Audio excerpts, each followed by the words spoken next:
नमस्कार दोस्तों, एक बार फिर मैं आपके सामने एक नई जॉब नोटिफिकेशन लेकर के आया हूँ जो कि छत्तीसगढ़ से आई हुई है।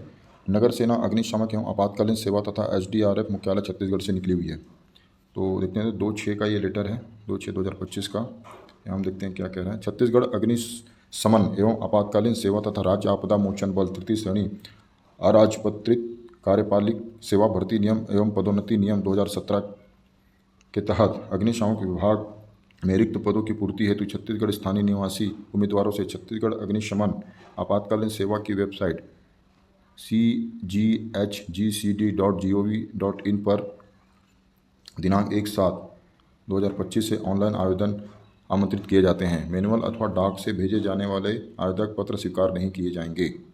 ये प्रक्रिया ऑनलाइन ही होगी दोस्तों। भर्ती प्रक्रिया रायपुर छत्तीसगढ़ में संपन्न की जाएगी। महत्वपूर्ण निर्देश में देख लेते हैं दोस्तों। आवेदक को छत्तीसगढ़ राज्य का निवासी होना अनिवार्य है। दूसरा है, अन्य पिछड़ा वर्ग के अभ्यर्थियों को आरक्षण का लाभ केवल गैर क्रीमी लेयर होने पर देय है। जाति प्रमाण पत्र के साथ गैर क्रीमी लेयर के अंतर्गत मान्य किए जाने हेतु आवेदक करने की तिथि से पिछले 3 वर्षों के भीतर जारी किया गया हो आय प्रमाण पत्र अभ्यर्थी के पास होना चाहिए। शासकीय सेवकों के पुत्र पुत्री के संबंध में सामान्य प्रशासन विभाग द्वारा जारी निर्देशों के अनुरूप कार्रवाई की जाएगी, जिस हेतु अभ्यर्थियों को दस्तावेज परीक्षण के समय अपने माता पिता की सेवा प्रथम नियुक्तियों तथा पदोन्नति समस्त आदेशों का सत्यापित प्रति प्रस्तुत करनी होगी। मतलब जो भी आरक्षण का लाभ लेने चाह रहे हैं वो जो अपना सर्टिफिकेट दिखाएंगे। जिन अभ्यर्थियों के माता पिता की मृत्यु हो गई उनके माता के नाम से जारी आय प्रमाण पत्र तथा माता पिता दोनों की मृत्यु हो गई तो स्वयं अथवा अभिभावक के नाम से जारी आय प्रमाण पत्र प्रस्तुत करेंगे। जिन अभ्यर्थियों के माता पिता का तलाक हो चुका है उन्हें माता पिता का तलाकनामा या बिना तलाक के कई वर्षों से विलग हैं तो उस स्थिति में उन्हें माता पिता विलग से संबंधी प्राप्त होना चाहिए। विवाहित महिला अभ्यर्थी को अपने पिता के नाम से आय प्रमाण पत्र जारी करना होगा दोस्तों।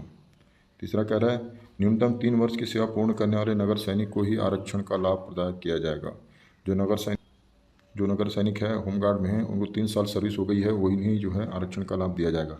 छत्तीसगढ़ के मूल निवासी स्थानीय निवासी भूतपूर्व सैनिकों के लिए जो पद आरक्षित किए गए हैं वे पद ऐसे अभ्यर्थी जो स्वयं भूतपूर्व सैनिक हो, भूतपूर्व सैनिक आश्रित अभ्यर्थियों के मान्य है। मतलब सिर्फ एक्स सर्विसमैन के लिए इसमें जो कोटा है, उनके फैमिली वालों के लिए ये जो कोटा है इसमें नहीं है, सिर्फ एक्स सर्विसमैन के लिए ओनली। यहाँ पर आपको ये अंडरटेकिंग प्रारूप अभिवचन लिख करके देना है। यहाँ पर यह छत्तीसगढ़ अग्निशमन एवं आपातकालीन सेवा परीक्षा तो विज्ञान क्रमांक यहाँ पर क्रमांक डाल देना के अंतर्गत आवेदन पत्र विभाग को प्रस्तुत किया कि मैं छत्तीसगढ़ निवासी भूतपूर्व सैनिक हूँ। स्पेशली सैनिकों के लिए आरक्षित पद हेतु विरुद्ध मुझे भूतपूर्व सैनिक श्रेणी में अंतर्गत मान्य किया जाए। भूतपूर्व सैनिक होने का प्रमाण पत्र संलग्न है तो आपको जो डिस्चार्ज बुक है वो इसमें सबमिट करना पड़ेगा। यहाँ पर अपना सिग्नेचर नाम लिख करके। ऐसे भूतपूर्व सैनिक जिन्होंने शासकीय सेवा में नियुक्ति हेतु भूतपूर्व सैनिकों को देय आरक्षण का लाभ प्राप्त कर ले उन्हें पुनः भूतपूर्व सैनिक देय आरक्षण का लाभ नहीं मिला। हाँ, जो यहाँ पर पहले जो एक्स सर्विसमैन हैं जिन्होंने पहले ही आरक्षण का लाभ ले चुके हैं उनको ये इसमें आरक्षण आपको नहीं मिलेगा। भूतपूर्व सैनिक थल सेना, जल सेना, वायुसेना, अर्धसैनिक बल भूतपूर्व सैनिक के अंतर्गत पात्र नहीं है। ये हाँ, जो CRPF, ITBP ये जो इसके हैं ये जो पात्र नहीं, सिर्फ नेवी, एयरफोर्स और आर्मी के लोग इसमें पात्र हैं। अगला क्या कह रहा है, महिला अभ्यर्थियों के लिए आरक्षण खंडवार सीधा आरक्षण है। पात्र महिला अभ्यर्थी उपलब्ध न होने की दशा में उस पद को उसी संवर्ग के पुरुष अभ्यर्थियों को भरा जाएगा। यदि भूतपूर्व सैनिक एवं नगर सैनिक के आरक्षण के संवर्ग पात्र में अभ्यर्थी उपलब्ध न हो तो उन पदों को उस वर्ग के संवर्ग के अन्य उपलब्ध अभ्यर्थियों को भर दिया जाएगा। मतलब जो भी कोटा खाली जाएगा उसको उस कोटे के व्यक्ति को भी है दूसरे कोटे के व्यक्ति को अलॉट कर दिया जाएगा। चयनित अभ्यर्थियों की नियुक्ति 3 वर्ष की परिवीक्षा पर की जाएगी। अब देखते हैं, चयन एवं भर्ती हेतु पात्रता। सीधी भर्ती चयन पात्र होने के लिए अभ्यर्थी को निम्न की शर्तों के पूरे होने चाहिए। पुरुष अभ्यर्थी के लिए हाइट चाहिए 168 सेंटीमीटर, महिला को चाहिए 153 सेंटीमीटर। कोई हैंडीकैप के लिए ये जॉब नहीं है, हैंडीकैप इसमें अप्लाई ना करें। सीने की बात करें तो चेस्ट को 80 सेंटीमीटर बिना फुलाए और फुला करके 86 सेंटीमीटर होना चाहिए। सीना बिना फुलाने पे 86 है। और अनुसूचित जाति और जनजातियों के लिए 76 नॉर्मल होना चाहिए और 81 सेंटीमीटर जो है फुला करके होना चाहिए। सीना फुलाने एवं बिना फुलाने के बीच का जो न्यूनतम अंतर 5 सेंटीमीटर का होना चाहिए। इसमें और कोई छूट नहीं दी जाएगी आपको। इसमें क्या कह रहा है, अभ्यर्थियों के घुटनों को एक साथ जुड़ा हुआ नहीं होना चाहिए एवं पैर सपाट नहीं होना चाहिए। ये पर पॉइंट वाली ये बात है दोस्तों, जब आप सावधान में खड़े हों तो आपके घुटने जुड़े नहीं होने चाहिए और जो पैर के तलवे हैं, जो सोल हैं, वो आपके सपाट नहीं होने चाहिए। अभ्यर्थी को चिकित्सीय दृष्टि से योग्य होना चाहिए। आपके आई होने 6/9 या 6/12 तक होने चाहिए। चश्मे के बिना आँख की दृष्टि 6/9 से कम नहीं होना चाहिए और दूसरी आँख की दृष्टि 6/11 से कम नहीं होना चाहिए। शैक्षणिक अर्हता में देख लेते हैं क्या क्या है। पद का नाम है यहाँ पर स्टेशन अफसर। उपनिरीक्षक में किसी भी मान्यता विश्वविद्यालय से अग्निशामक के BSc BE की उपाधि होना चाहिए। वाहन चालक की 10+2 है। और भारी मोटर वाहन चालक का जो है आपको लाइसेंस होना चाहिए। वाहन चालक कम ऑपरेटर मतलब खलासी कह सकते हैं इसको। फायरमैन की बात करें 10+2 होना चाहिए। स्टोर कीपर भी 10+2 इसमें होना चाहिए। मैकेनिक के लिए किसी मान्यता प्राप्त से 10+2 उत्तीर्ण होना चाहिए और औद्योगिक शिक्षक ITI से जो है डीजल मैकेनिक का ट्रेड में डिप्लोमा होना चाहिए। वॉचरूम की बात करें तो 10+2 चाहिए इसमें और प्रशिक्षित नगर सैनिक भी इसमें कर सकते हैं। अगला है वायरलेस ऑपरेटर। ये संविदा नियुक्ति है। इस पर किसी भी मान्यता प्राप्त से 10+2 चाहिए इसमें और प्रशिक्षित वायरलेस ऑपरेटर सहित नगर सैनिक होना चाहिए। आयु की बात कर लेते हैं दोस्तों अब यहाँ पर। तो अभ्यर्थी की आयु 1/1/2025 को 18 वर्ष से कम तथा 28 वर्ष से अधिक ना हो। अधिकतम यहाँ पर दोस्तों 28 साल उम्र है और कम से कम 18 साल उम्र है। अभ्यर्थियों को उच्चतर आयु सीमा की 5 वर्ष की छूट दी जाएगी। 5 साल की छूट मिलेगी इसमें। यहाँ पर बात करते हैं अभी आयु की छूट की। यदि अभ्यर्थी अनुसूचित जाति, अनुसूचित जनजातियों तथा अन्य पिछड़े वर्ग के गैर क्रीमी लेयर का हो तो उच्चतम 5 वर्ष के लिए उसको छूट दी जाएगी उसमें।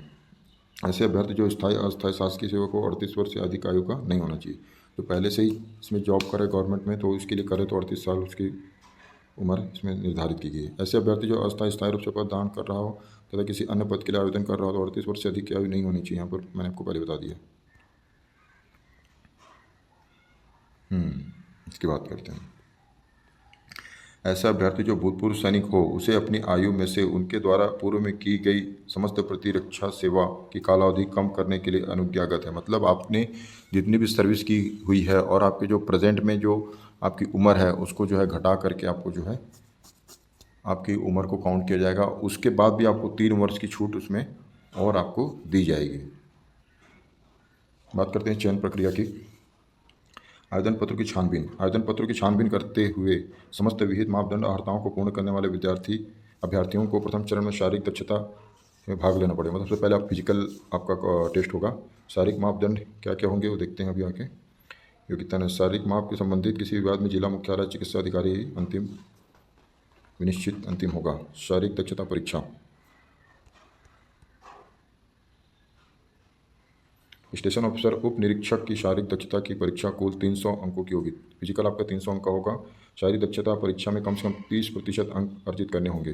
300 नंबर का आपका क्वेश्चन होगा और 30% मतलब आपको 90 नंबर इसमें आपको लाने पड़ेंगे। कम से कम पास होने के लिए आपको इसमें 90 नंबर चाहिए। आपको 300 का 30% जो है आपका 90 हो गया, 90%। अब बात कर लेते हैं इसमें क्या क्या फिजिकल होंगी पुरुष और महिलाओं के लिए। तो पुरुषों के लिए लंबी कूद आपको 3 प्रयास मिलेंगे। इसमें सभी में 3-3 प्रयास मिलेंगे जो भी इवेंट आपका होगा। तो कम से कम आपको 12 फीट तक, 12 फीट में तो खैर कोई भी नंबर नहीं मिलेगा आपको। 14 फीट में आपको 12 नंबर मिलेंगे और 19 फीट में आपको 60 नंबर मिलेंगे। मतलब कम से कम 14 फीट आपको जंप मारना है और अधिकतम 19 फीट, तभी आप जो है पास हो पाएंगे।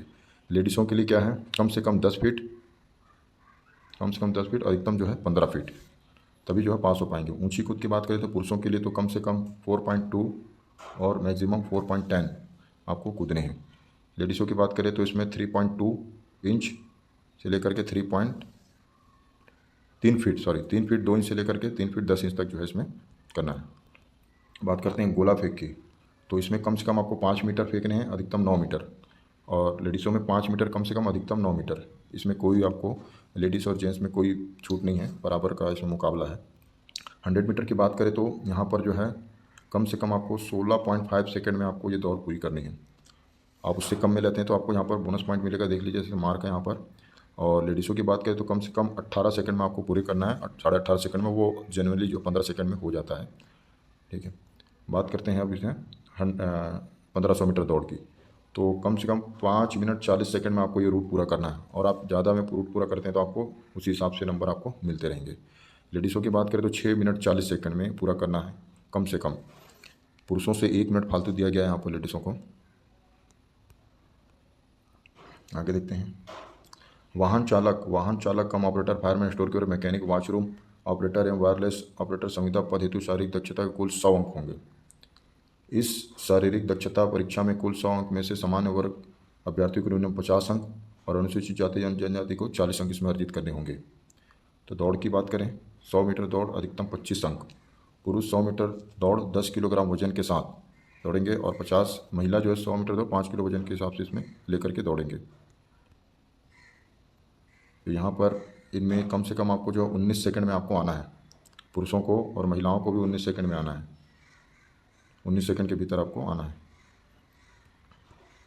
लंबी कूद की बात करें तो आपको कम से कम जो है इसमें 3.5 मीटर जंप करना है और लेडीज़ों को भी जो है 2.5 मीटर कम से कम आपको जंप करना है। गोला फेंक की बात करें तो कम से कम आपको जो है 5.5 मीटर फेंकना है पुरुषों को और महिलाओं को 4 मीटर कम से कम पासिंग मार्क के लिए आपको जो है चाहिए। 8 पाउंड का गोला होगा लेडीज़ों के लिए, पुरुषों के लिए होगा 16 पाउंड का। बीम बार की बात करें मतलब चिन अप जिसको बोलते हैं, तो ये कम से कम आपको 5 पुरुषों को 5 बार करना है और महिलाओं को 2 बार कम से कम, तभी वो जो है पास करेंगे। लिखित परीक्षा कुल 100 अंक की होगी, ठीक है। परीक्षा की कुल अवधि 2 घंटे की होगी। 100 अंक का होगा, 2 घंटे का टाइम होगा आपका। अब बात कर लेते हैं लिखित परीक्षा में क्या क्या आएंगे। विशिष्ट सामान्य ज्ञान, तार्किक, विश्लेषणात्मक तर्क। यहाँ पर सामान्य वर्ग के लिए 40 अंक आपको पासिंग मार्क के लिए चाहिए, कट ऑफ जो है जिसको बोलते हैं, और अनुसूचित जनजाति और ST/SC OBC वालों के लिए जो है 30 अंक जो है इसमें चाहिए। वाहन चालक या वाहन चालक कम ऑपरेटर अभ्यर्थियों को ट्रेड परीक्षा देनी होगी, इसके लिए कुल 100 अंक होंगे। सामान्य वर्ग के अभ्यर्थियों को कम से कम 50 अंक और बाकी जो कैटेगरी वाले उनको 40 अंक इसमें अर्जित करना होगा। बोनस अंक की बात कर लेते हैं। प्रत्येक अभ्यर्थी को 5 बोनस अंक दिया जाएगा। यदि वह नीचे उल्लेखित विशेष योग्यताओं को धारण करता है तो उनको 10 बोनस अंक दिए जाएंगे। भारी मोटर वाहन चालक लाइसेंसधारी को मिलेंगे। जो नेशनल प्लेयर हैं उनको आपको दिया जाएगा, NCC सीट सर्टिफिकेट को दिया जाएगा बोनस अंक। भारी मोटर वाहन चालक लाइसेंसधारी होने पर बोनस अंक वाहन चालक या वाहन कम ऑपरेटर पदों को छोड़ के शेष पदों हेतु प्रदान किया जाएगा। ये यहाँ पर थोड़ा सा मुझे डाउट लग रहा है, क्योंकि जो लाइसेंसधारी उनको छोड़ करके सभी को बोनस अंक दिया जाएगा, तो यहाँ पर थोड़ा सा मुझे ठीक नहीं लग रहा। वो आगे जब आप सेलेक्ट हो जाएंगे उसके बाद हम इसको क्लियर कर देंगे। चयन सूची। स्टेशन ऑफिसर पद हेतु शारीरिक दक्षता परीक्षा अंक 300, लिखित परीक्षा अंक 100, बोनस 10 केवल पात्रता अनुसार के आधार पर, तथा शेष पदों को वाहन चालक से फायरमैन को 100 बोनस अंक के आधार पर इसमें दिया जाएगा। तो मेरिट लिस्ट बनेगी, उसके हिसाब से आपको जो है आपको कॉल किया जाएगा। चयन सूची अनुमोदन। लिखित परीक्षा एक बार आयोजित होगी। चयन सूची में अग्निशामक आपातकालीन और राज्य आपदा मोचन बल मुख्यालय द्वारा अनुसूची के अनुसार तैयार की जाएगी। चयन समिति समस्त आवश्यक अभिलेखों। परीक्षा शुल्क की बात कर लेते हैं। यहाँ पर परीक्षा शुल्क सीमित द्वारा विहित फीस का भुगतान करना होगा। फीस के यहाँ पर डिटेल नहीं दिया गया है कितना फीस है, लेकिन ऐसा इसमें बताया गया कि लिया जाएगा। चिकित्सा स्वास्थ्य संबंधी फीस आपसे लिया जाएगा। नियर्ता। अभ्यर्थी की ओर से अपने आर्थिकता के लिए किन्हीं भी साधनों से प्रत्यक्ष या अप्रत्यक्ष रूप से समर्थन अभिप्राप्त करने के लिए किसी प्रयास को नियुक्त प्राधिकरण उपस्थित होना है।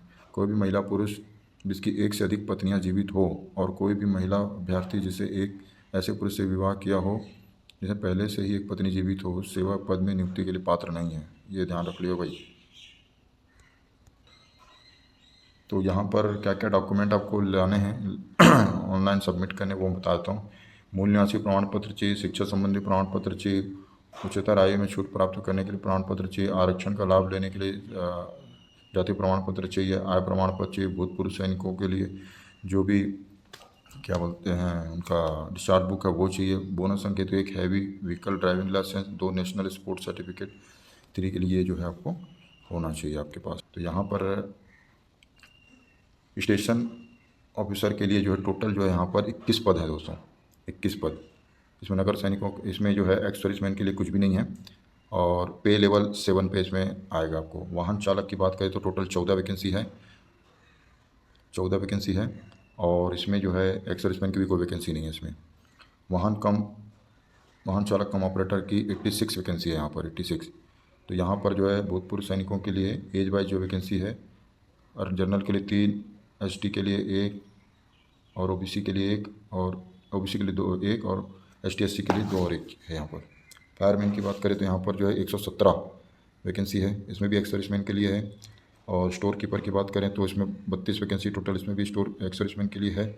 और मैकेनिक की बात करें तो 2 मैकेनिक के पद हैं, इसमें एक्स सर्विसमैन के लिए नहीं है। वॉचरूम और वायरलेस ऑपरेटर जो संविदा के लिए है, ये वॉचरूम ऑपरेटर 19 है और वायरलेस ऑपरेटर संविदा के 4 है।